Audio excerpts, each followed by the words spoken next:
రేపు పూజ అంటే నేను ఏ హడావిడి లేకుండా నైట్ మొత్తం నా పని మొత్తం చేసేసుకుంటాను. హౌస్ క్లీనింగ్, కిచెన్ క్లీనింగ్, పూజ రూమ్ క్లీనింగ్ అంతా చేసేసుకొని మార్నింగ్కి ఏ హడావిడి లేకుండా పూజ ప్రశాంతంగా లేచి పూజ చేసుకొని ప్రసాదాలు మాత్రం చేసుకుంటాను.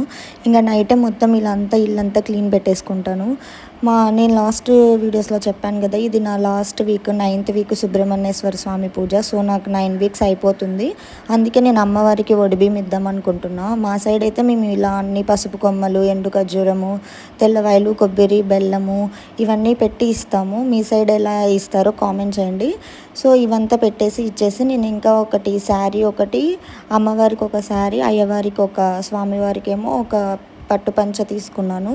మీరు కూడా ఈ పూజ చేయాలని అంటే మంగళవారం చేసుకుంటే మంచిది. స్టార్ట్ చేసుకోండి మీకు వీలైనంత వరకు. నేనైతే 9 వీక్స్ నాకు ఎలా అయిపోయాయో కూడా తెలియలేదు, అంత త్వరగా అయిపోయింది. మనం 11 వీక్స్ కూడా చేసుకోవచ్చు.